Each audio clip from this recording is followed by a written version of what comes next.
telinga. Kenapa? Karena sholatnya belum dengan qalbu. Kenapa ada orang duduk atau berdiri bersama dengan kekasihnya bisa berjam-jam, tapi bersama Allah 7 menit pun tidak kuat? Berarti qalbunya yang ada masalah.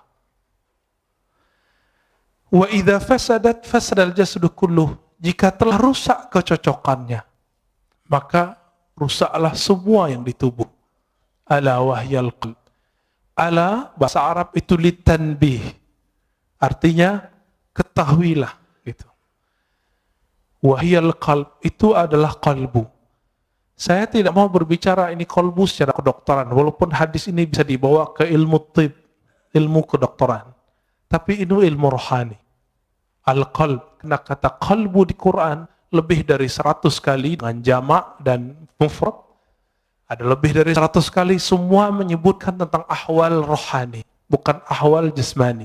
Jadi jika ada dokter ngotot menggunakan hadis ini untuk perkara yang zahir, silakan.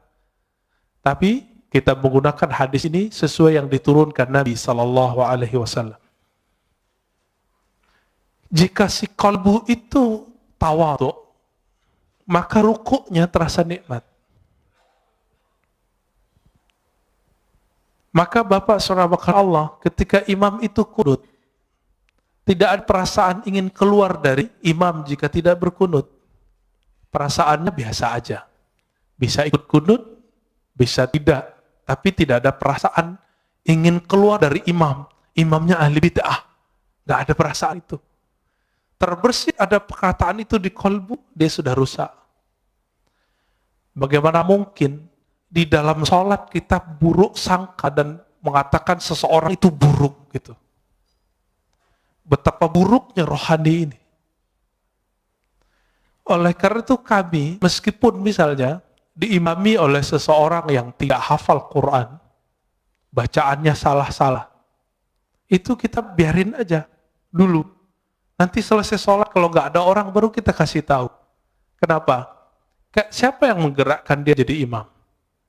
Salah siapa kita nggak maju jadi imam? Gitu. Bapak saudara makan Allah, satu kali guru kami wafat.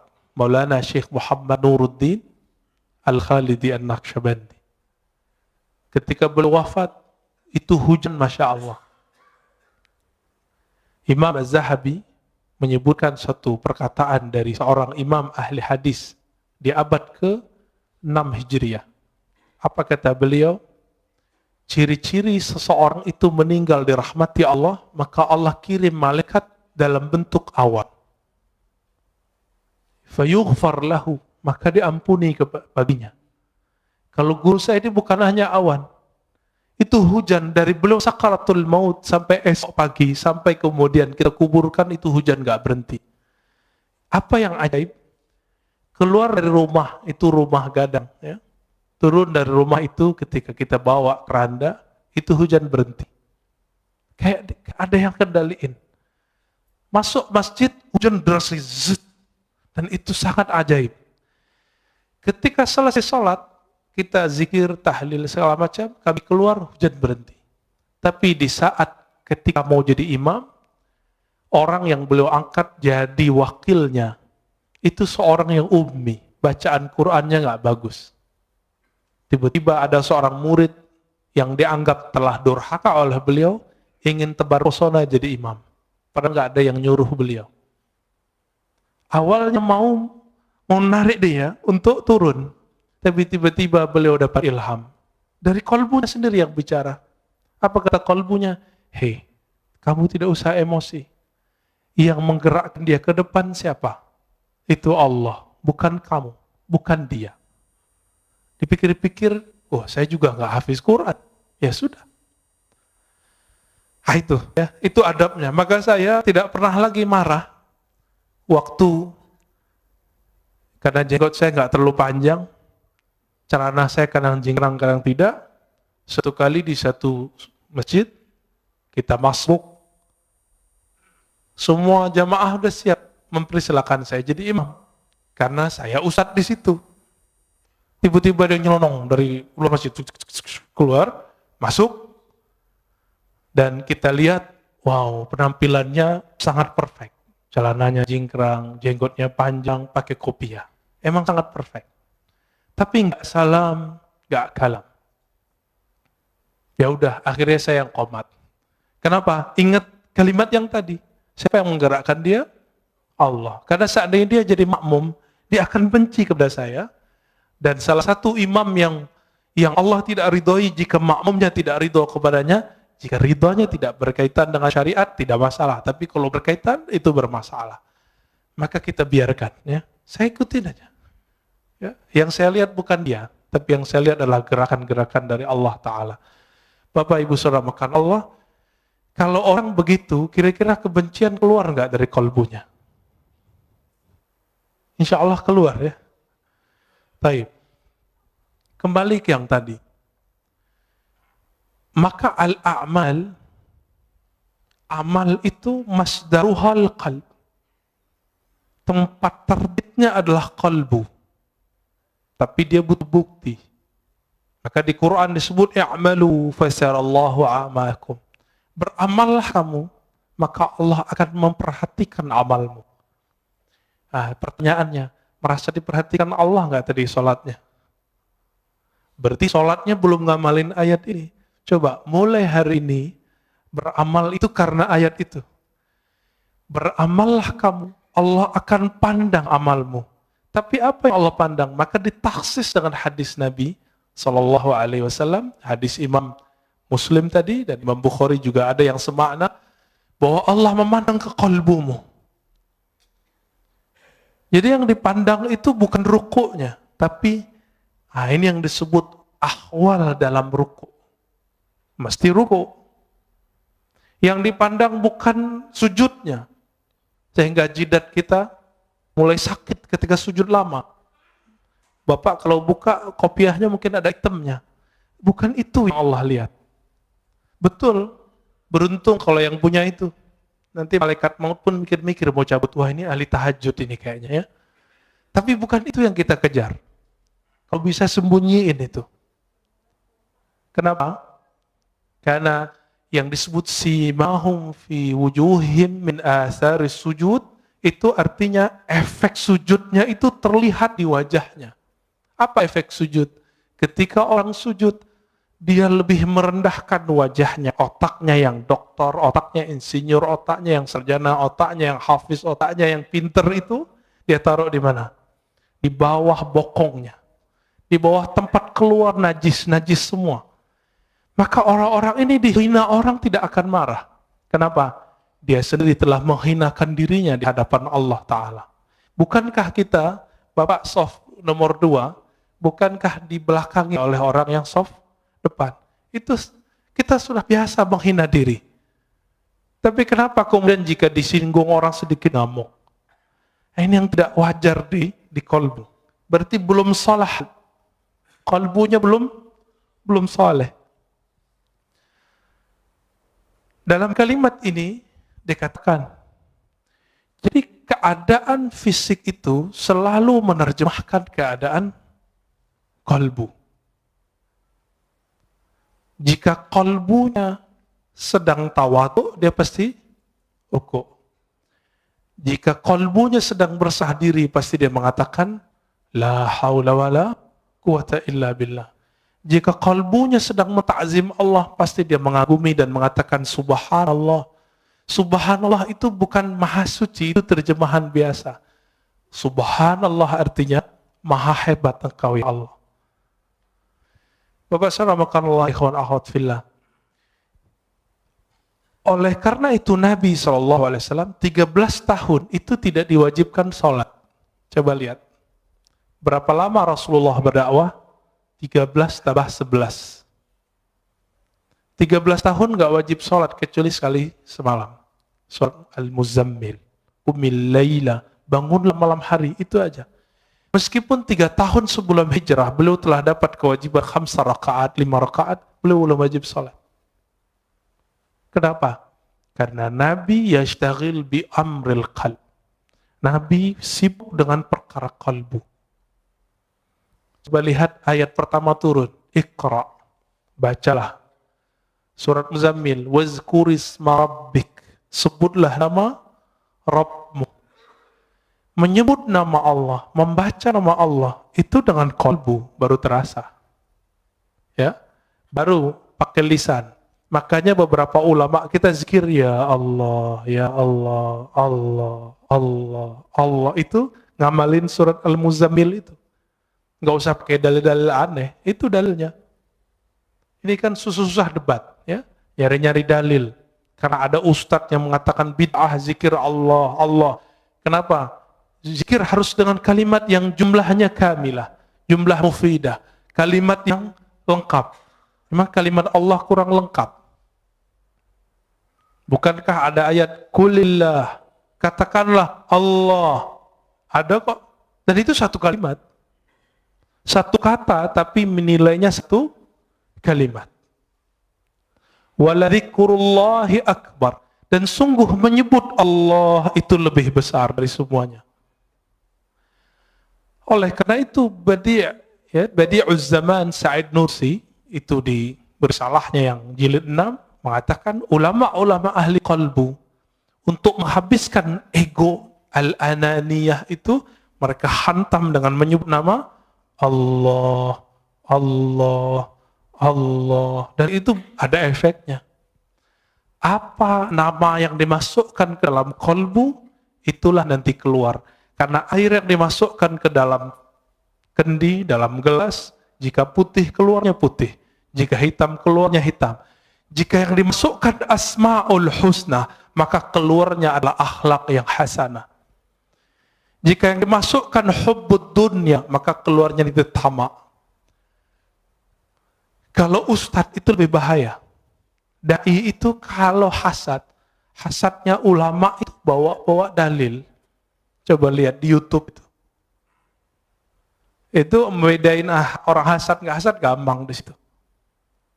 Ya, terlihat isinya kebencian, kebencian, kebencian. Sebanyak itu ayat yang mengajarkan bahwa mukmin itu bersaudara. Ayo cari titik temu. Tapi dia mencari perbedaan. Kita susah-susah untuk mengislah orang, dia bermujahadah, berjuang untuk memecah orang. Kawan kita ada di Meranti sana, namanya Ustadz Fauzi kalau nggak salah. Itu masuk ke suku Akit, suku asli pribumi, untuk mengislamkan orang sana. Tiba-tiba masuk satu kelompok kawan ini untuk nyala-nyalahin semua. Akhirnya gagal lagi dakwahnya. Tapi kemudian beliau terus, yaitu diangkremin terus kayak ayam. Mereka kan datang cuma sesekali, ini datang terus, ya. Bahkan tinggal di situ. Itulah khuruj fisabilillah selama-lamanya di situ. Dia nggak butuh lagi khuruj 3 hari itu. Nggak butuh lagi khuruj 40 hari. Kenapa? Satu nafasnya telah khuruj. Satu nafasnya telah jihad fisabilillah. Siapa yang berani, Pak, meninggalkan tengah kota, pergi ke pelosok, tinggal di situ? Ya, saya pun nggak kuat. Ya, semoga Allah jaga dai-dai kita di pelosok, di perbatasan. Amin ya rabbal alamin.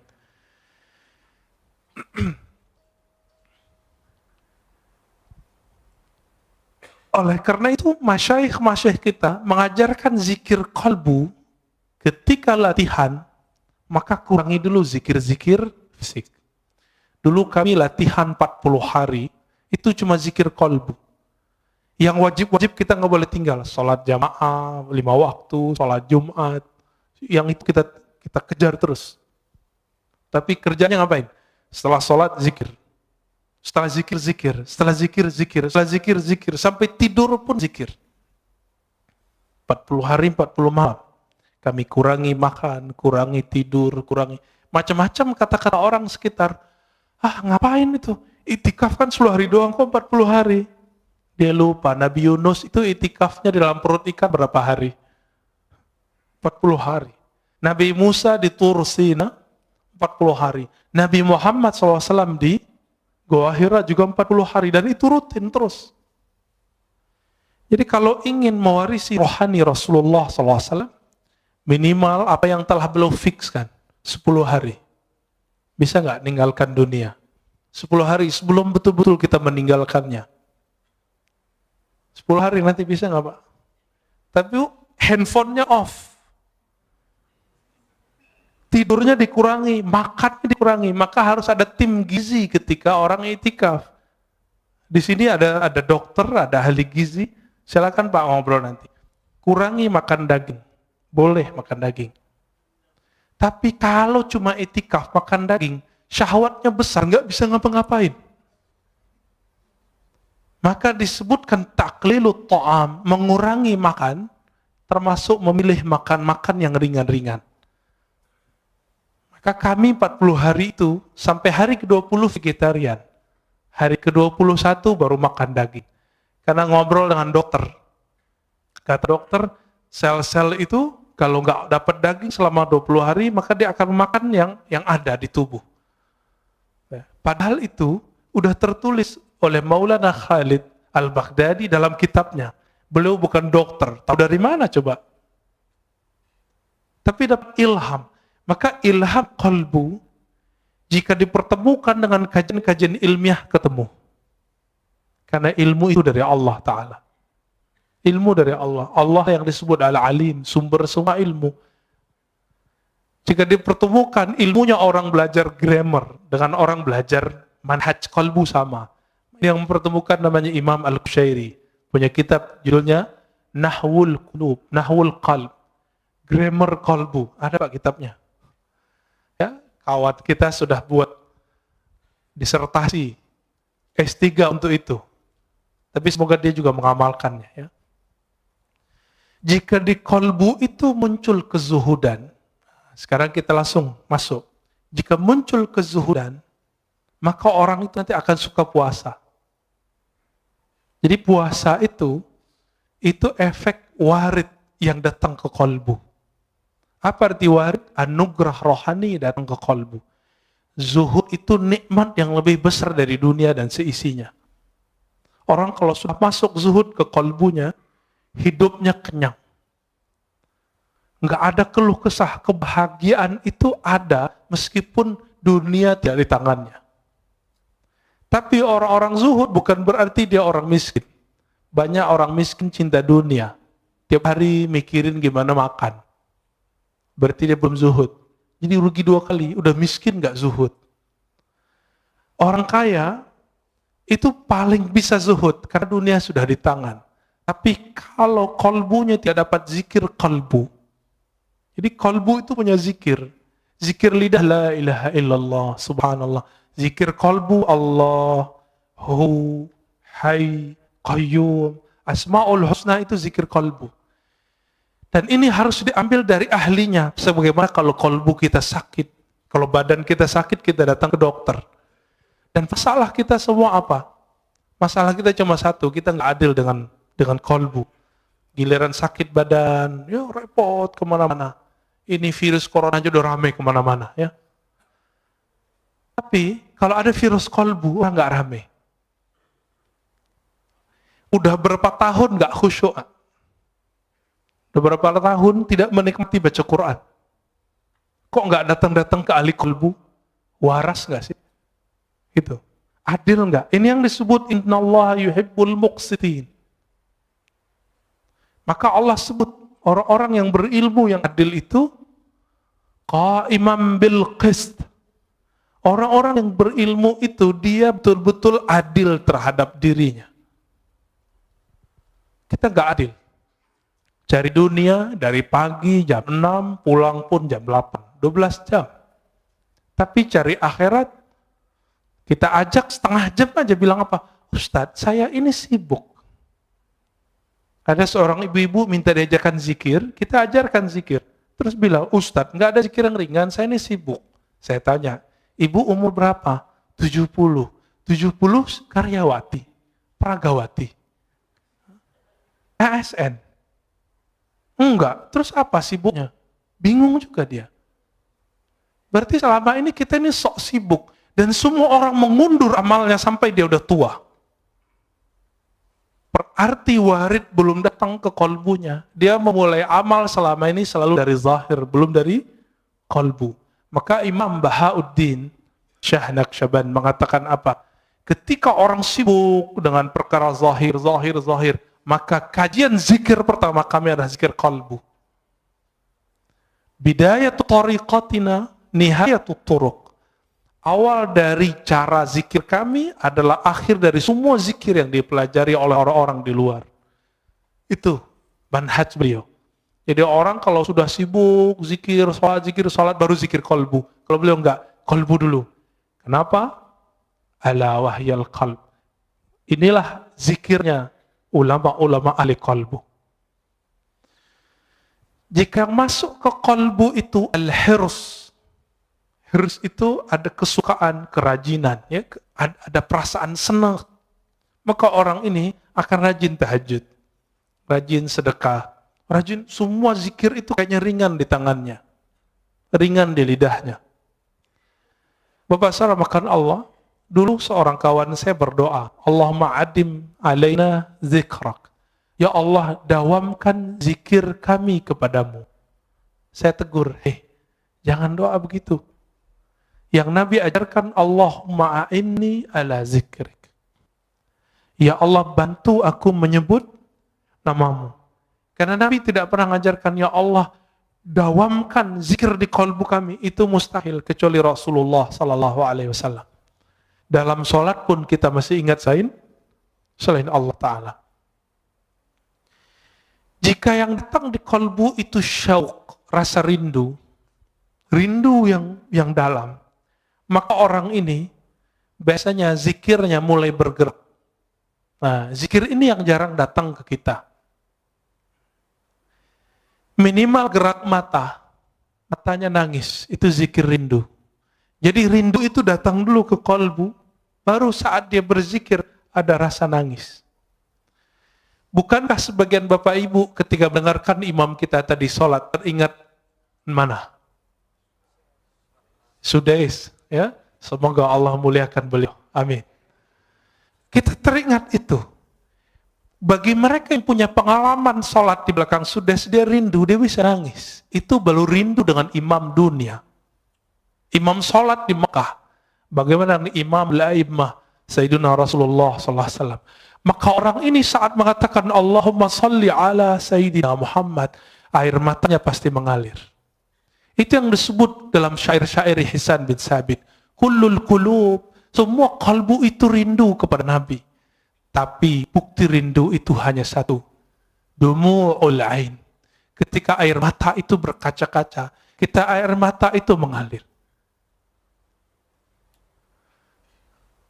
Atas dasar itulah ulama kita punya majelis khusus, namanya majelis sholawat. Karena itu majelis kerinduan. Imam Ibn Arabi yang disesatkan orang di zamannya, dia jauh dari semua kesesatan itu. Karena beliau ahli hadis. Saya S1 meneliti beliau. Ibn Arabi menulis kitab Tarjumanul Ashwaq. Sebelumnya beliau seorang ahli hadis. Meriwayatkan hadis dengan sanad sendiri sampai ke Rasulullah. Berguru kepada Imam Bukhari di zamannya, namanya Ibnu Asakir, dan Imam Muslim di zamannya, yaitu Imam As-Silafi. Imam Ibn Arabi nulis Tarjumanul Ashwaq, terjemahan para perindu, qalbu yang merindu, dan salah satunya di situ ada kerinduan kepada Rasulullah Sallallahu Alaihi Wasallam. Orang yang rindu kepada Rasulullah pasti dia rindu kepada orang yang membuat dia rindu kepada Rasulullah. Siapa yang mengajarkan kita rindu kepada Rasulullah? Guru-guru kita. Guru-guru ini yang mengajarkan rindu. Maka rindu kepada Rasulullah itu bersanad. Ini yang Nabi katakan, tuba liman ra'ani wa amanabi. Tuba liman ra'ani wa liman ra'aman ra'ani.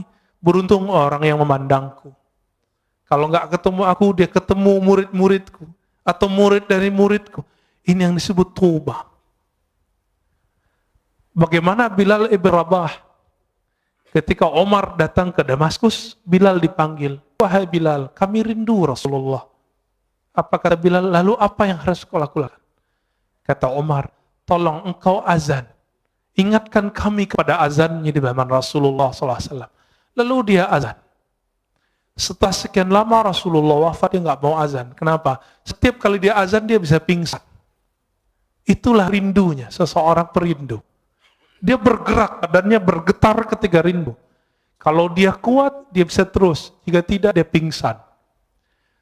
Dan Bilal bin Rabah sampai di asyhadu an la ilaha illallah.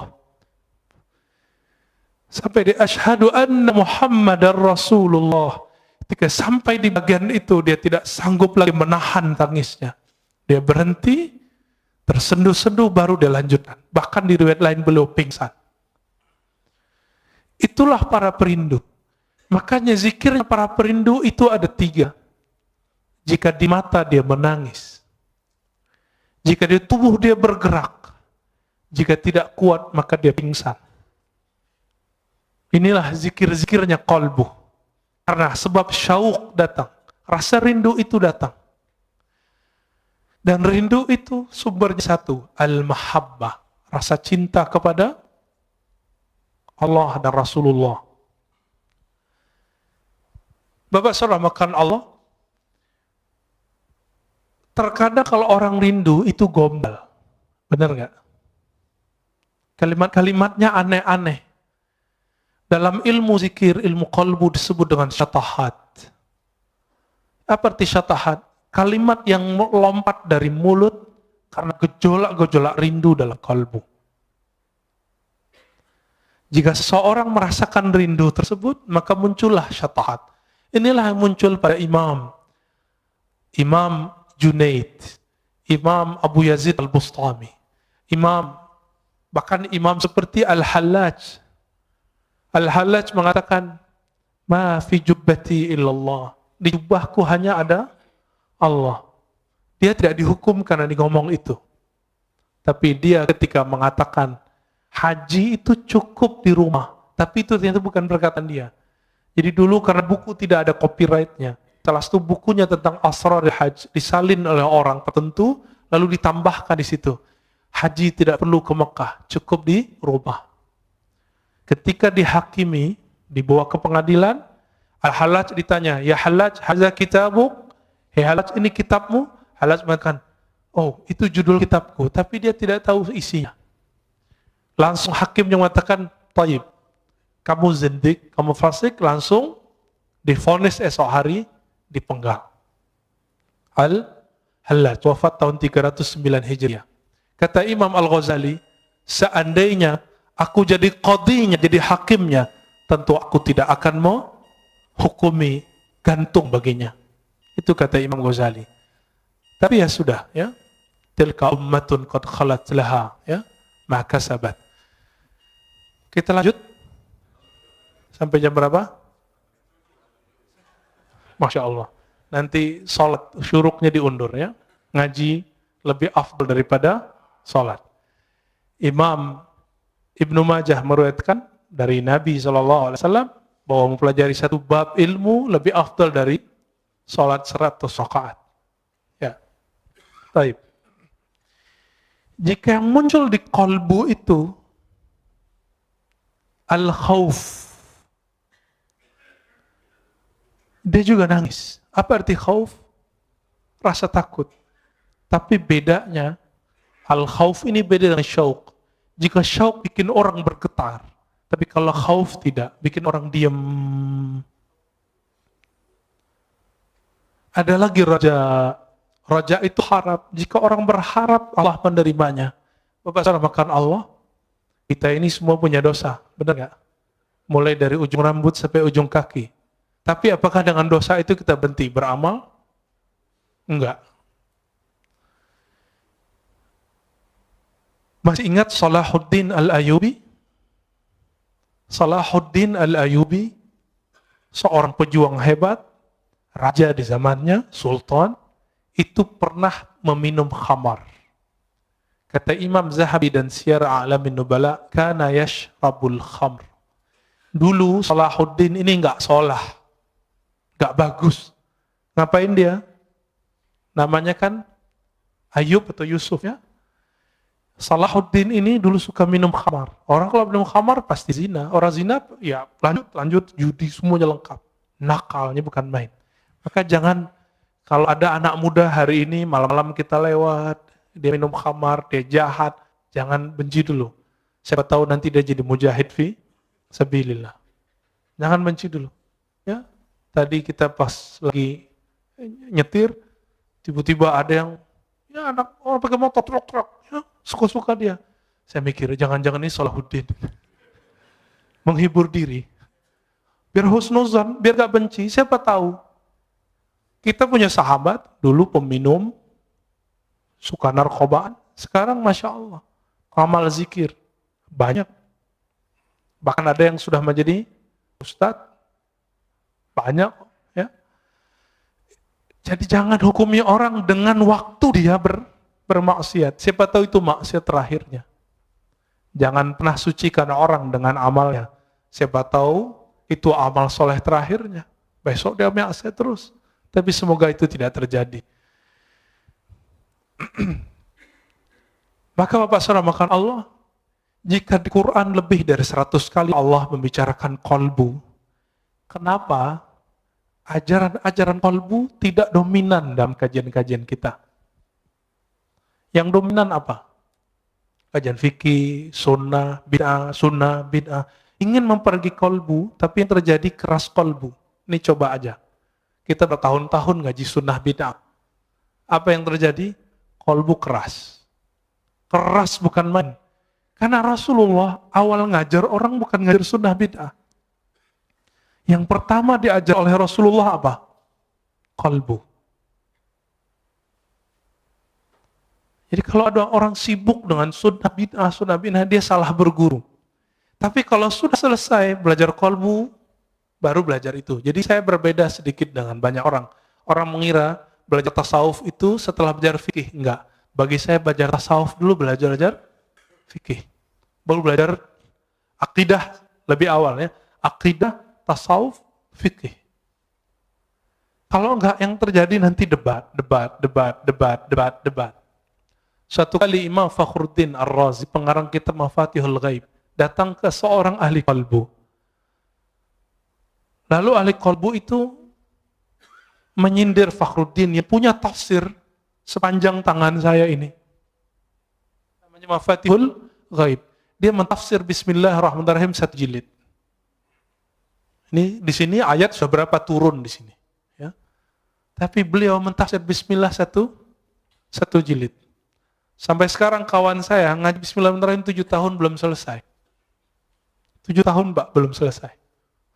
Ngaji alif aja lama sekali ngajinya. Sampai betul-betul dikenal.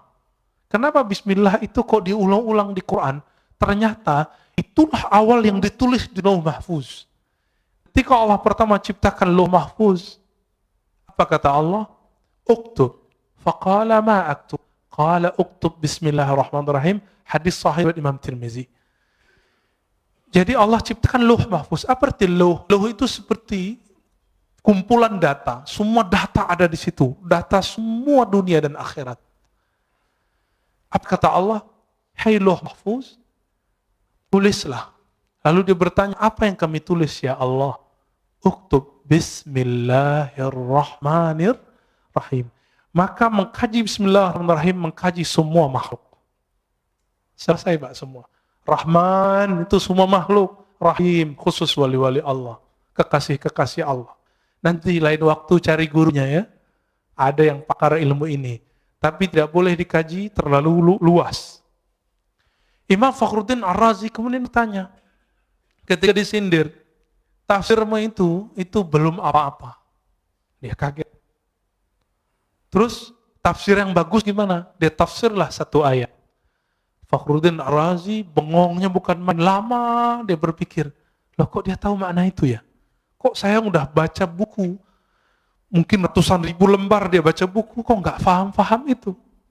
Akhirnya ditanya, wahai Tuan Guru, apa cara engkau memahami kitab Allah dengan rahasia-rahasia tadi? Apa jawaban sang imam? Wahai Fakhruddin Ar-Razi, utruk ri'asah wazhad anid dunya. Tinggalkanlah ri'asah, kepemimpinan, baik jabatan-jabatan keulamaan, tinggalkan itu, dan zuhudlah dari semuanya. Tapi apa kata beliau? Oh kalau itu saya tidak sanggup. Ya sudahlah. Maka tidak turun ilmu itu kepada beliau. Turun ke siapa? Turun ke orang setelahnya. Imam Ibnu Athaillah, inilah kitabnya. Ya, turun lagi ke orang setelah Ibnu Athaillah, namanya Ibnu Ajibah, ya. Ada tafsir qalbu. Semoga nanti ada ahli tafsir yang mengkaji tafsir itu. Amin ya rabbal alamin, ya. Selama ini kita lihat tafsir itu banyakkan hafalan. Ayat ini dijelaskan ayat ini, itu biasa. Itu namanya ilmu munasabat. Ilmu mencocokkan satu ayat dengan ayat yang lain. Kalau cocok, kalau nggak cocok gimana? Karena ilmu cocok logi hari ini betul-betul sangat dahsyat, maka banyaklah ustadz cocok logi. Padahal yang cocok itu adalah ilmu qalbu. Karena Quran itu dia untuk qalbu. Allah itu ketika mengatakan, ya ayyuhallazina amanu, hai orang-orang beriman, iman di mana naruhnya? Di qalbu atau di badan? Di qalbu. Maka Allah sedang berbicara ke qalbu. Lain ketika Allah mengatakan ya ayuhan nas, wahai manusia. Ya. Betul qalbu juga, tapi qalbunya belum beriman, maka dipanggil ya ayuhan nas. Berdasarkan beda-bedanya apa yang datang ke qalbu, maka berbedalah amal. Beda apa amalnya? Antara Nabi Adam dengan Nabi Nuh beda nggak doanya? Beda. Nabi Nuh dengan Nabi Ibrahim beda zikirnya. Nabi Ibrahim dengan Nabi Musa beda zikirnya. Nabi Ibrahim apa zikirnya waktu dilempar ke api? Hasbiyallah wa ni'mal wakil.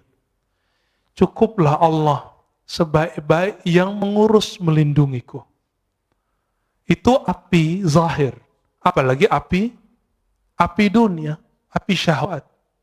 Maka salah satu cara terapi orang untuk melemahkan syahwatnya adalah, mengendalikan syahwatnya adalah hasbiyallah wa ni'mal wakil. Atau hasbunallah wa ni'mal wakil. Dizikirkan 450 kali setiap hari. Ini zikir yang diajarkan Maulana al-Imam Abdul Hasan Syazili. 450 itu dikit, Pak. Orang bisa handphonean, smartphone, bisa Instagram, setengah jam kok. Baca hasbunallah wa ni'mal wakil itu paling 15 menit beres. Itu qalbu udah kenyang itu.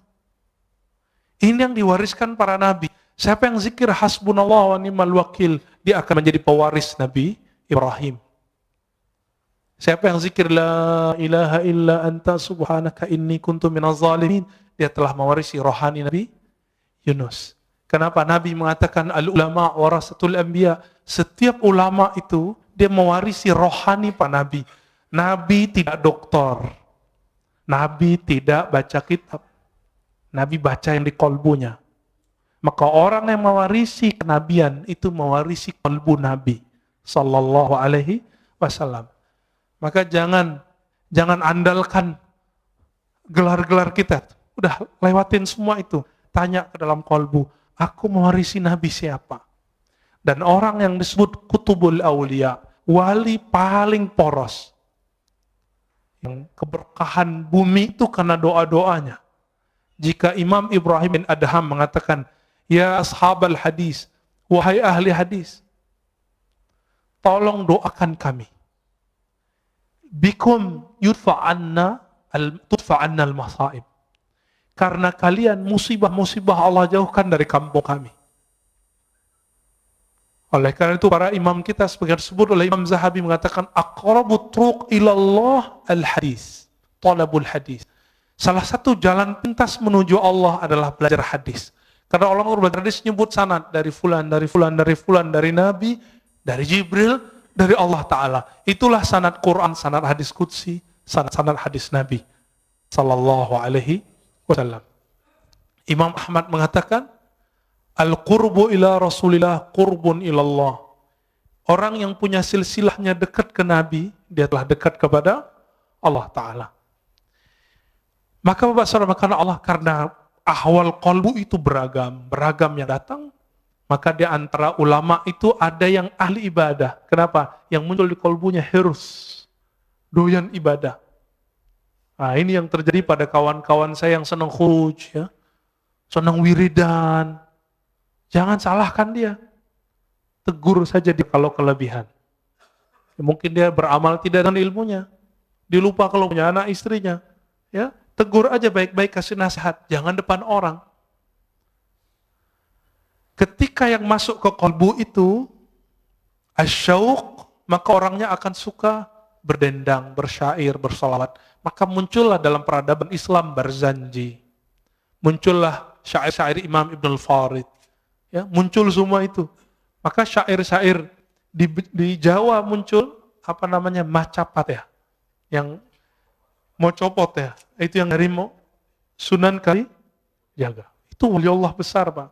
Belum berguru kepada ulama keturunan Samarkand. Syekh Mahudum bin Ibrahim yang kita sebut dengan Sunan Bonang. Saya ziarah ke kuburan beliau yang di Bawean. Itu yang asli, Pak, di situ insya Allah. Yang di Tuban itu mungkin petilasannya, wallahu alam. Ya. Kalau orang pakai kolbu, dia tahu itu. Ya. Kawan saya tanya, kok aku sering ziarah ke Tuban, kok nggak ada efek apa-apa ya? Biasanya kalau assalamualaikum tuh ada rasanya. Oh, dia lagi nggak di tempat gitu. Akhirnya saya doa, ya Allah tunjukin saya di mana aslinya. Ternyata setelah itu diundang oleh salah satu guru kita, Buya Abdul Halim, ya, yang punya istri di sana. Udah ke sana, Pak? Udah ke sana, Pak, ya. Ya. Datang ke sana itu dahsyat sekali. Tapi jangan lupa ziarah. Karena di sana manisnya dari situ. Sampai di sana, ternyata Buya Abdul Halim belum pernah ziarah. Saya tanya, Buya, anterin saya ya. Di sini ada 2. Bukan yang di tepi pantai, yang di hutan, saya bilang gitu. Akhirnya kita ke hutan. Nggak hutan-hutan amat kok, Pak, hutannya kecil kok ya. Masuk dan itu terasa nikmat, terasa ada kontak batin. Karena jangankan para wali, para syuhada pun mereka tidak mati. Wala taqulu liman yuqtalu fi sabilillahi amwat. Dan itu hanya dirasakan oleh ahli qalbu. Cinta itu hanya dirasakan oleh orang yang cinta. Sebenarnya benci dirasakan oleh orang-orang yang hasad. Maka kebeningan kolbu akan bisa merasakan ahli-ahli kolbu. Coba rasain, Pak. Guru kami berpesan makna hadis, zurul kubur fa innaha tuzakkirul maut. Ziarah kubur karena itu bisa mengingatkan kepada kematian, lintas dimensi, langsung maksudnya. Maka orang yang suka ziarah kubur, rohaninya akan tembus ke dimensi yang lain. Masuk ke alam-alam yang lain. Sadar atau tidak? Tapi kalau udah jauh dari kubur, membid'ahkan kubur, menyebut orang ziarah kubur, kuburiyun, maka siap-siap kamu nanti ketemu Rasulullah. Rasulullah akan memarahi dan menghardikmu dan mengatakan, aku sayyidul kuburiyin. Akulah orang yang paling sering ziarah kubur. Nabi ziarah kubur kapan, Pak? Malam. Dan hampir setiap nginep di rumah Aisyah radhiyallahu taala anha. Berani bilang Nabi sayyidul kuburiyin, penyembah kubur. Hati-hati, pemuja kubur, hati-hati. Semua yang kamu lafazkan Allah hisab. Kalau kolbu nggak nyampe, nggak usah ingkar. Imam Sya'rani telah nulis berkali-kali kata beliau, kalau kamu tidak paham, jangan ingkar. Sekali kamu ingkar, haramallahu alaika. Allah haramkan bagimu untuk merasakan itu. Makanya kalau udah benci sama kita, benci sama kajian kita, nggak nyaman, Pak. Langsung keluar. Ngelihat imam kita doa aja langsung keluar. Nggak bisa husnuzon. Nggak bisa menikmati perbedaan faham. Betapa sempitnya kalbu. Padahal kalbu itu lebih luas dari dunia dan seisinya. Hadis meskipun dhaif, tapi ulama mensahihkan maknanya. Mawasi'ani ardi wala samai. Aku ketika memandang ke langit dan bumi tidak sanggup menahan pandanganku. Itu yang disebut Allah ketika memberikan amanah kepada langit dan bumi, semuanya nolak. Inna wasi'ani, yang sanggup menerima pandangan itu adalah qalbu abdi al-mu'min. Qalbu hambaku, ada kalimat hambaku di situ. Al-mu'min, yang dia beriman. Makanya orang-orang yang beriman ini qalbunya lapang, hidupnya tenang, pikirannya Masya Allah. Ya. Nggak ada kepanikan di qalbunya. Ya. Nggak rusuh. Bapak saudara, karena Allah, maka di antara mereka ada yang zuhud, karena yang datang kolbunya kebencian dunia. Di antara mereka ada yang muridin, ada yang wara, ada yang arif. Puncaknya nanti arif. Nanti tanyalah ke Kiai Ahmad Shadiq, itu arif itu apa sih? Atau ke kiai-kiai yang lain, ada siapa? Kiai Luqman ya, ngajar di sini juga. Ya, Kiai Luqmanul Hakim. Nah, itu orang-orang ahli kolbu semua. Sebenarnya beberapa banyak masih ahli kolbu. Silakan dicari sendiri atau tanya ke ahli kolbu siapa mereka. Ya, ini belum selesai sebenarnya, tapi udah cukup lah ya. Mau ada tanya jawab? Oke. Orang yang nanya itu lagi ya. Silakan Pak.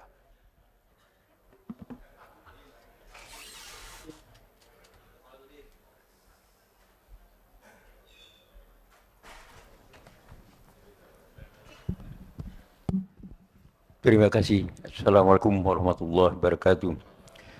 Yang pertama, ini masalah kolbu ini. Saya berusaha, pernah mendengar bahwa Al-Fatihah itu adalah obat dari segala penyakit. Sehingga begitu bangun tidur, pengen minum, ditiupkan Al-Fatihah. Tapi ada yang mengatakan dari segi medis, meniup makanan itu adalah tidak baik. Jadi bagaimana kontradiksi dari satu? Dan yang kedua, Satu dulu Pak. Kejawab nanti ya. Antara ahli medis dan ahli kolbu itu memang beda mazhab. Tapi yang beruntung yang mengerti ilmu kolbu plus mengerti ilmu cara niup. Orang baca Quran niupnya bukan gitu Pak. Ada caranya. Mau diajarin Pak. Bahasa Arabnya yanfuth. Yanfuth. Gitu beda. Itu bukan tiupan. Itu mindahin CO2 itu. Yanfuth itu tiupan yang tidak ada rasa geraknya. Gitu. Yanfuth. Mirip-mirip. Beberapa silat saya lihat itu dia punya latihan nafas, tapi itu lebay juga ya. Ini nggak apa-apa juga sih. Gimana? Ternyata bukan hanya itu yang penting. Bapak kalau saya kirimin WA, saya bilang, Bapak hebat ya, ahli tahajud, mujahid fisabilillah, semangat Pak. Tapi saya bilang, cemen lo, soalim. Itu di WA. Kalau Bapak baca ada efek nggak? Ngefek ke badan nggak? Waktu pengurus diteror waktu 2 tahun lalu atau 3 tahun lalu, karena mencoba menetralisir kajian, itu WA bikin rusuh itu Pak, bikin gundah. Benar nggak? Kalimat-kalimat itu punya energi kalau dibaca. Apalagi kalau dilafazkan, apalagi kalau dihembuskan. Kenapa? Karena energi-energi yang ada di situ dia bisa tersimpan. Ya. Coba lihat flash disk. Dia bisa nyimpan data, handphone bisa nyimpan data, maka semua benda-benda itu bisa nyimpan energi data-data itu. Semuanya bisa nyimpan data. Kenapa sendal Imam Ahmad itu bisa mengeluarkan jin? Seorang laki-laki datang, ya Ahmad, ya Aba Abdullah, anakku, putriku sering kesurupan, kayaknya dipaksa nikah kayaknya. Rata-rata kesurupan, survei kita 70%, survei langsung, itu karena stres, ditekan. Di pesantren, kalau pesantrennya terlalu keras, kurang menikmati anak kita di kesurupan Pak. Di asrama, di sekolah, apalagi dipaksa nikah sama. Dipaksa kerjaan sama, atau lagi pergi berkemah itu ada tekanan. Nanti orang itu seruban. Itu stres. Tapi kalau ini bukan, ini gangguan sihir. Udah stres, kemasukan jin. Apa katanya? Maaf saya lagi sibuk. Ini sendalku, tolong bawa, ketuk aja kepalanya, jangan digampar gitu ya. Ketuk kepalanya. Akhirnya dia datang pulang, dia ketuk kepala si putrinya. Langsung sembuh. Apa hubungannya sendal sama? Jadi ulama-ulama ahli kolbu itu untuk mengurus orang kesurupan nggak perlu baca ayat, Pak. Karena dibacain ayat, jinnya juga hafiz. Diulang lagi hafalannya semua. Dia butuh memori kolbu yang tersimpan di situ. Maka caranya bukan dihembus, gitu Pak ya, ditiup. Ini saya tunjukin. Kita baca misalnya, Bismillahirrahmanirrahim. Gitu aja. Dia cuma transfer data aja. Data kalimat Al-Fatihah dipindahin ke situ. Diiktikadkan, ya Allah, tolong turunkan keberkahan Fatihah ke Abu Sa'id Al-Khudri udah bertahun-tahun diajarkan Al-Fatihah oleh Nabi. Tapi satu kali sebelum pulang, Nabi panggil, ya Abu Sa'id, nanti sebelum pulang kamu temuin saya. Karena dia punya bakat ngobatin. Nggak semua orang punya bakat ngobatin, Pak. Jadi Bapak ini kalau nggak punya bakat ngobatin, walaupun hafiz Quran, apalagi cuma hafil qul huwallahu ahad, jangan coba-coba ngeruqyah. Abu Sa'id orangnya berani, nekatan orangnya. Apa kata Nabi? Nih, saya kasih kamu hadiah. Ditunggu-tunggu ternyata yang dibaca Nabi apa? Al-Fatihah. Tapi baca Fatihahnya beda zauknya, beda waridnya, beda ahwalnya ketika baca Fatihah saat sholat. Saat sholat baca Fatihah itu isinya adalah khudu, kerendahan kolbu. Di saat ini ada zikir obat di situ. Muncul sebuah riwayat hadis dhaif. Al-Fatihah shifa'un min kulli da'. Fatihah itu obat segala penyakit. Hadis dhaif, tapi Imam Ibnu Qayyim, murid Ibnu Taimiyah, Imam Salafi mengatakan apa? Ini mujarab. Fatihah itu mujarab. Benar Pak, mujarab Pak. Cobain aja Pak. Terus gimana lagi setelah ditiup? Tutup dengan salawat Allahumma shalli ala Sayyidina Muhammad wa ala ali Sayyidina Muhammad. Lalu minta doa, ya Allah, berkahi air ini, jadikan dia obat untuk tubuhku, badanku. Gitu Pak. Jadi jangan pindahin CO2-nya. Oke? Ya. Yang kedua, satu lagi aja. Tambuh. Tambuh, Cia. Ya. Begini Ustaz, jadi di dalam kita menetralisir diri ini, kami sering praktik bahwa menangis itu adalah lambang kecengengan. Jadi kami berusaha untuk tidak menjadi orang cengeng bagaimanapun perasaan, untuk berusaha tidak menangis. Sehingga memang sulit untuk menangis. Sedangkan dikatakan kamu membaca Al-Quran itu, cobalah menangis. Kalaupun tidak bisa menangis, berpura-pura menangis. Nah, kontradiksi lagi. Bagaimana? Terima kasih. Hadis Iqra'ul Quran wabku alaihi fa illam tabku fatabaku. Itu hadisnya dhaif tapi boleh diamalkan. Bacalah Quran, menangislah. Jika kamu tidak sanggup menangis, maka kenapa susah nangis? Karena nggak pakai kolbu. Coba urus dulu kolbunya. Nanti Pak, kami 40 hari, saya cuma diizinkan sebelum maghrib baca Quran sama guru saya. Kamu obatnya sekarang kolbu dulu. Fatihahnya ayat yang lain nanti aja dulu. Dosisnya nanti. Maka saya dulu waktu umur 13 tahun, karena ada kewajiban sekolah harus hafal as-sajadah, sebelum maghrib saya baca as-sajadah, baca aja. Tahu-tahu 40 hari udah hafal. Ketika selesai 40 hari, selesai zikir kolbu, saya baca Quran. Baru di Bismillahirrahmanirrahim, udah nggak sanggup baca lagi. Tersenduh-senduh, Pak. Cengeng nggak? Enggak. Saya saat itu merasakan yang ngirim Quran itu ngomong, lagi kirim. So, di zaman-zaman dahulu, zaman-zaman masih pakai surat. Kalau orang rindu, maka dia bukalah surat yang ada di lemari, surat dari kekasihnya. Masih ingat nggak? Dibuka, beberapa orang nangis. Dulu saya masih ingat bapak saya pertama saya ke Jakarta, itu kirim surat, Ananda gitu ya. Itu surat saya simpen itu. Sekarang karena pindahan nggak tahu nih masih ada, kayaknya masih ada. Ya. Kalau saya rindu, dulu kan belum ada handphone seperti sekarang. Saya buka aja itu bisa nangis. Pak.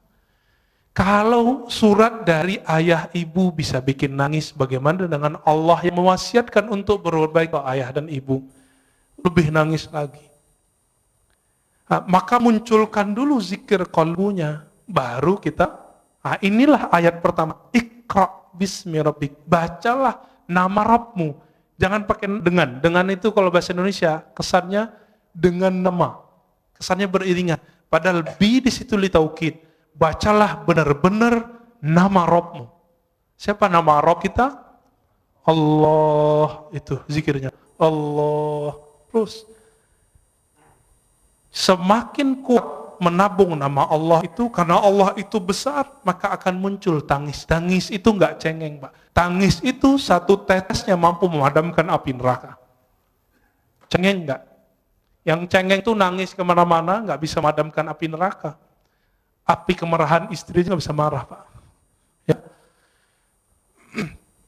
Apakah itu cengeng? Tidak.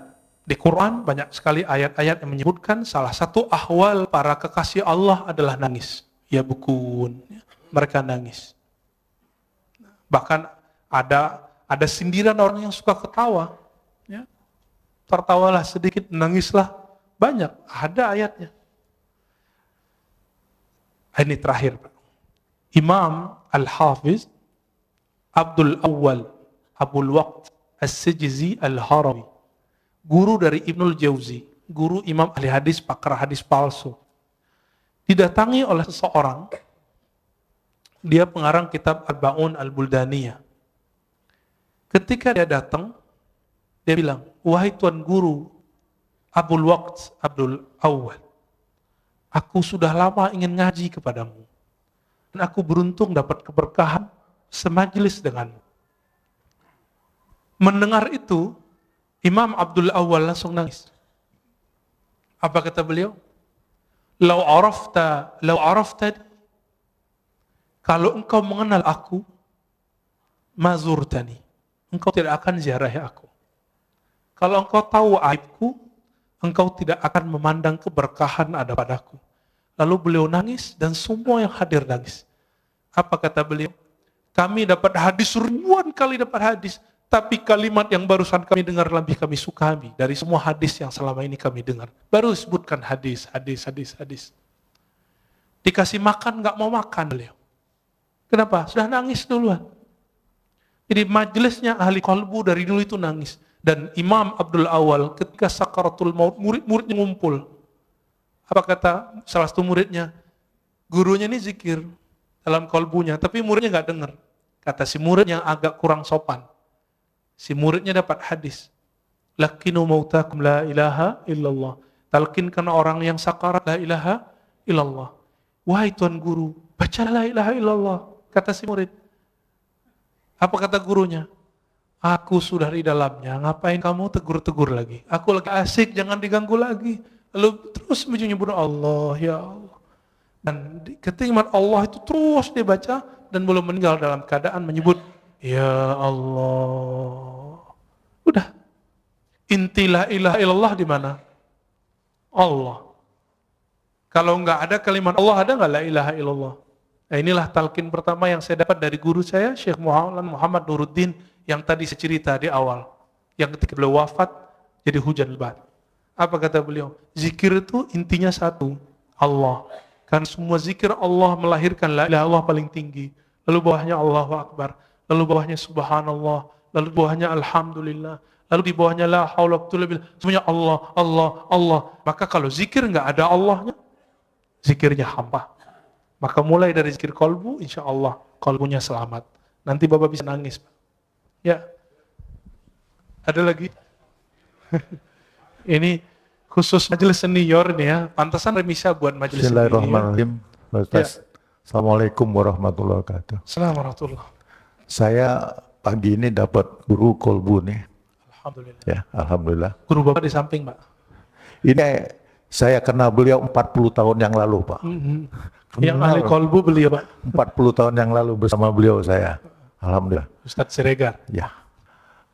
Beliau masih bujangan waktu itu, Pak. Ya. Sekarang istrinya masih satu, Pak. Satu, alhamdulillah. Ya. Putranya satu.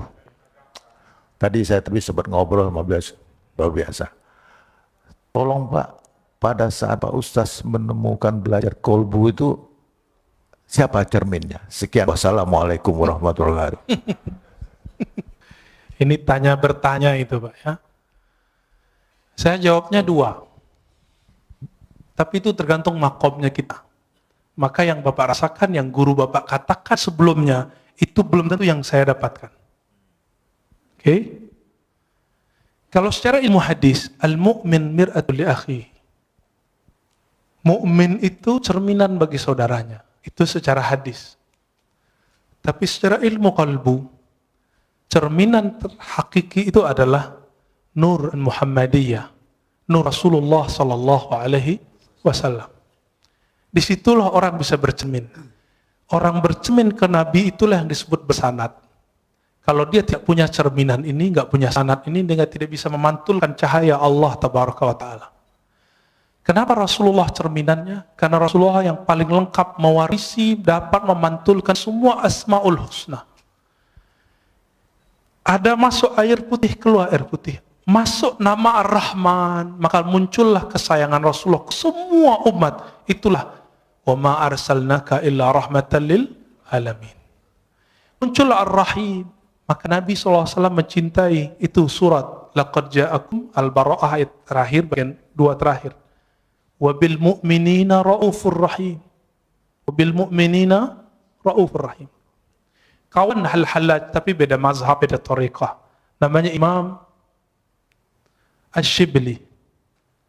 Beliau itu ketika wafat dapat kabar dari seseorang. Seseorang ini memuliakan imam ini. Lalu ditanya, dalam mimpi orang ini bertemu Rasulullah. Wahai Rasulullah, kenapa engkau memuliakan si Shibli? Apa jawaban Rasulullah dalam mimpinya? Bagaimana aku tidak memuliakannya? Dia telah menjadikan aku cerminannya. Setiap selesai sholat dia berikan, laqad ja'akum rasulun min anfusikum azizun alaihi ma anittum harisun alaikum bil mu'minina raufur rahim. Allah sebut Nabi dengan namanya. Rauf itu nama Nabi, nama Allah. Rahim itu nama Allah. Allah jadikan Nabi itu jadi cerminnya. Maka siapa yang bercermin bersenat kepada Rasulullah, kalbunya bercahaya. Maka ketika orang sholat Allahu Akbar, dia harus bercermin Rasulullah di depannya. Tapi siapa yang bertemu Rasulullah? Yang bertemu Rasulullah roh. Karena roh kita belum hidup, kita butuh seorang mursyid yang menghidupkan, membangunkan. Hei, bangun kamu. Maka guru kita juga berguru. Dengan bersyukur, berterima kasih kepada guru, baru disebut berterima kasih kepada Allah Ta'ala. Maka ketika orang berguru, itu cara bercermin kepada Rasulullah Sallallahu Alaihi Wasallam. Itu yang saya dapatkan. Mungkin yang Bapak dapatkan, guru Bapak dapatkan beda, ya. Tapi kalau ilmunya dari Allah pasti sama. Pasti sama. Beda-beda ibarah. Ya. Ya Ustaz, singkat aja. Okay. Assalamualaikum Ustaz. Terakhir Pak ya. Iya Ustaz. Apakah betul Ustaz? Ya. Nabi Ibrahim alaihissalam itu dibakar. Kan sifat api itu diambil sama Allah menjadi dingin. Jadi pertanyaan saya ini Ustaz, betul nggak sih itu ibu-ibu yang sedang masak itu masakannya tidak ada matang karena sifat api ditarik sama Allah. Oke. Itu terima kasih Ustaz. Jangan dipakai lagi Pak ilmu itu ya. Jangan dipakai lagi zikir itu. Zikir itu kata Imam Abu Ali Ad-Daqqaq kasilah, seperti pisau, seperti senjata. Sampai di tangan wali jadi karamat, sampai di tangan fasik jadi sihir. Sama-sama zikir. Sama-sama zikir. Sampai di orang nakal jadi pelet. Sampai di orang tamak, maka waqiahnya bukan untuk ketemu Allah. Waqiahnya supaya ngumpulin harta. Dia rajin waqiah, rajin haji umrah. Sekarang umrah udah nggak boleh. Mau minta ke siapa lagi? Ini mau proyek nih, umroh dulu nih. Sekarang Allahnya nahan dulu. Gak usah khawatir ya. Kita sedih, tidak ada orang umroh. Dalam sejarah umat Islam itu udah biasa. Bedanya dulu kaum Tartar datang nyerang, gak ada umroh, gak ada haji. Kalau sekarang yang nyerang virus ya, corona. Dulu ada ta'ud namanya. Dan jadi ini bukan kejadian pertama, dan ini bukan pertanda kiamat sebentar lagi, tahun ini sudah keluar Dajjal, bukan. Ya, itu hoax itu. Kalau ya dari dulu dong keluar Dajjalnya. Majelis kita jangan dirusak oleh hadis-hadis palsu. Salah satu hadis palsu yang berkembang hari ini adalah kalau Ramadan hari Jumat, maka terjadi dentuman 15 Ramadan, muncullah dukhan, nanti kekacauan di Arab. Arab itu udah kacau udah lama. Setelah Nabi wafat, para sahabat Khulafaur Rasyidin meninggal. Itu Arab sampai hari ini kacau. Gak berhenti, Pak. Bapak baca sejarah. Saya hobi baca buku-buku sejarah. Kitab Al-Bidayah wa Nihayah, Ibnu Katsir, 14 jilid, kita khatamkan karena kita tahu kapan saja ada konflik. Ibnu Khaldun, ya, Rihlah Ibnu Battuta, Tarikhul Islam Ibnu Zahabi, sama. Menyebutkan tahun yang sama, gak beda. Jadi nggak usah khawatir, insya Allah nanti Allah angkat, ya Allah marfa'anna. Maka doa kunut sekarang hampir wajib. Namanya kunut subuh plus nazilah. Ya, kalau bisa ditambahkan kepada imam, tolong kasih tahu, Allah fa'idfa'annal bala wal waba. Ya Allah, tolak bala dan wabah dari kami, wabah virus. Ya, insya Allah Allah jauhkan. Jadi kalau flu, insya Allah nggak corona, Pak, insya Allah ya. Kalaupun kena, waqina syarra ma qadait. Apa arti waqina syarra ma qadait? Kalaupun kami kena, tapi tolong haluskan kenanya ya Allah. Insya Allah nggak parah. Kalaupun parah, Allah ambil nyawanya langsung biar nggak susah hidupnya. Itu. Jadi jangan diamalin lagi, Pak ya. Ya. Kalau ada teman Bapak kasih tahu, jangan coba-coba pakai zikir itu untuk menahan biar ibu-ibu nggak matang. Biasanya itu kalau orang ke resto tuh ya, dikerjain dapurnya. Di kampung saya dulu banyak. Sekarang orang-orang udah banyak yang soleh, Pak. Ya.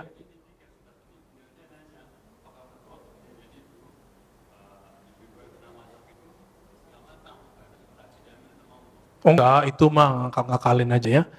Yang pasti di situ muncul kaidah Ahlussunnah. Apa kaidah dalam akidah Ahlussunnah? Api itu tidak membakar karena zatnya, tabiatnya. Karena hukum konstannya enggak. Tapi api itu membakar karena izin Allah. Apa kalimatnya? Ayatnya gimana Ustaz? Ya nar kuni bardan wa salaman ala Ibrahim.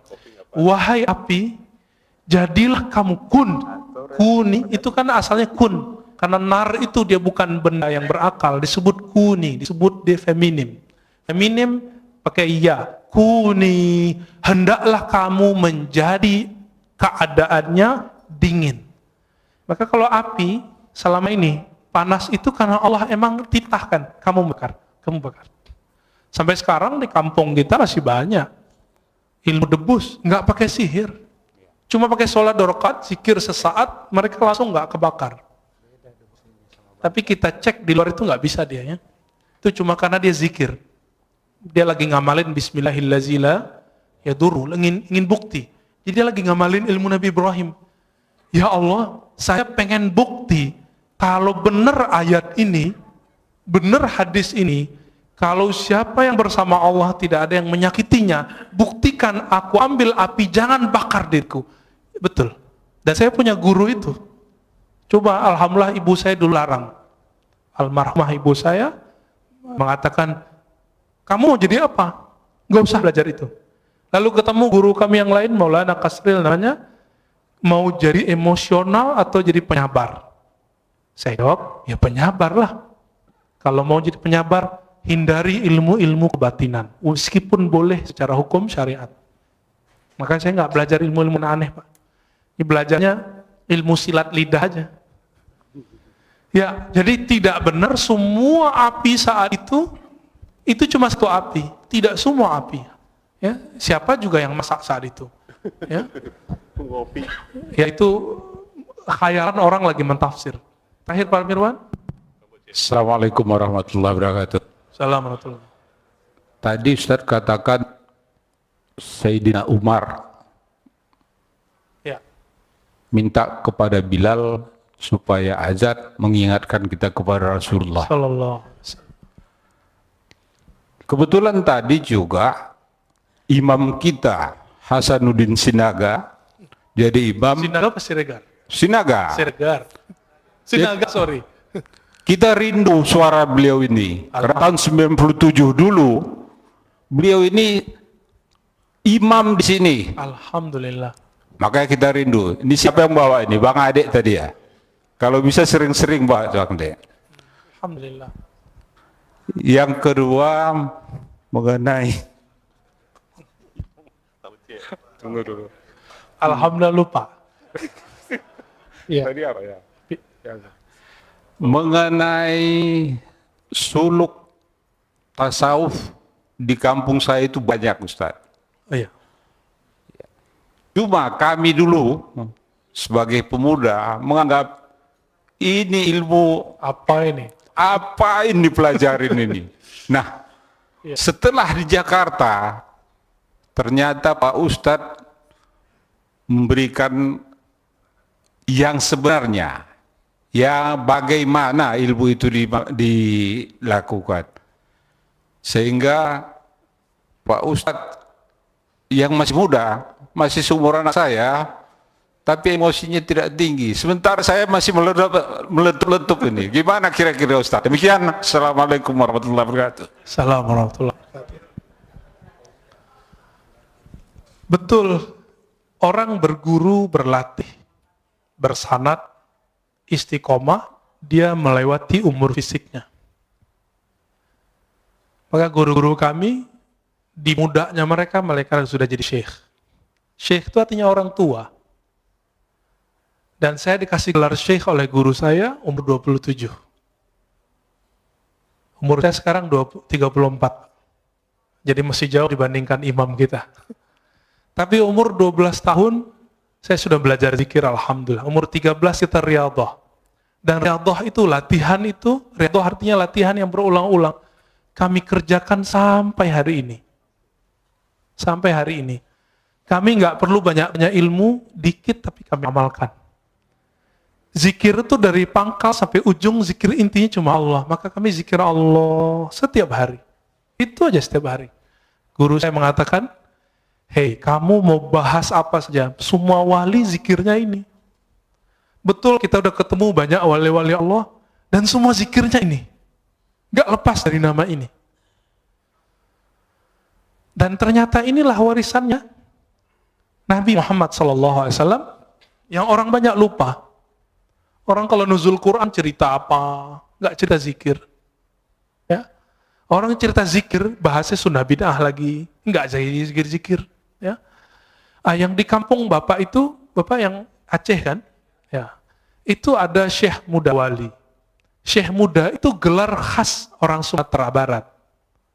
Jadi orangnya masih muda, dia disebut Syekh, tapi muda. Maka disebut Syekh Muda, Syekh Muda Wali. Tapi tinggal di Aceh, orang Jamek, tamu orang Aceh. Tapi mereka entah lebih tua dari orang Aceh. Karena orang Aceh kan campuran. Ada yang India, Pakistan, bahkan macam-macam di situ. Arab apalagi. Jadi kalau orang Aceh rasis nggak boleh. Kenapa? Semua kita pendatang di tanah ini. Siapa yang tahu kita ini asli Jawa, Sunda, Padang, Kalimantan? Siapa yang tahu? Dicek genetiknya, ternyata wong Cino. Ya, ini matanya mata sipit-sipit semua. Tapi benci Cina kan aneh. Benci Arab, ternyata hidungnya ada sedikit Arabnya. Tuh. Jadi kita nggak boleh rasis. Nah, baca Al-Hujurat berkali-kali, lita'arafu. Nggak boleh di situ rasis. Bapak saudara maka Allah, Syekh Muda Wali itu dulu belajar ke Syekh Hashim Buayan. Seingat saya ya, beberapa syekh-syekh yang lain, kemudian langsung ngambil ke Jabal Abi Qubais di Mekah. Jadi dulu orang kalau mau suluk, itu itikafnya 40 hari. Di sekarang yang jadi istananya raja, keluarga-keluarga pangeran itu. Depan Masjidil Haram itu ada Jabal Abi Qubais. Dulu di situ mereka latihan zikir. Semua tarekat di situ. Terakhir yang masih mengijazahkan tarekat di sana, itu Syekh Muhammad Yasin Al-Fadani. Beliau menyimpan 66 tarekat. Bukan 40, 66 tarekat. Dan masing-masing tarekat beda suluk. Nah, kembali ke yang tadi, ini kesimpulan kajian tadi. Kenapa tarekat itu banyak? Karena rahasia datang ke kolbu itu beda-beda. Warisan yang dia dapat dari Nabi pun beda-beda. Tapi zikir yang paling tua yang kami tahu cuma 2. Subhanallah, Allah, la ilaha illallah. Itulah kata Nabi Musa. Nabi Musa mengatakan, ya, ini sebagai ikhtitam kita, ya Rob, ajarkan aku satu zikir yang spesial. Apa kata Allah? Qul la ilaha illallah. Lalu kata Nabi Musa, ya Allah, ini kan zikir semua orang zikir ini. Apa kata kata Allah Ta'ala? Hei Adam, hei Musa, inilah la ilaha illallah, zikir yang dipakai oleh hamba-hambaku yang spesial. Yang dari dulu Nabi Adam sampai ujung nanti, akhir kenabian, akhir kewalian, semuanya zikirnya la ilaha illallah. Maka dikatakan dalam hadis tentang Mahdi, setelah selesai Mahdi meninggal, Nabi Isa wafat, zaman berubah. Orang hanya tahu satu kalimat, mereka nggak tahu lagi sholat, haji, umrah udah nggak tahu. Baru sepinya Masjidil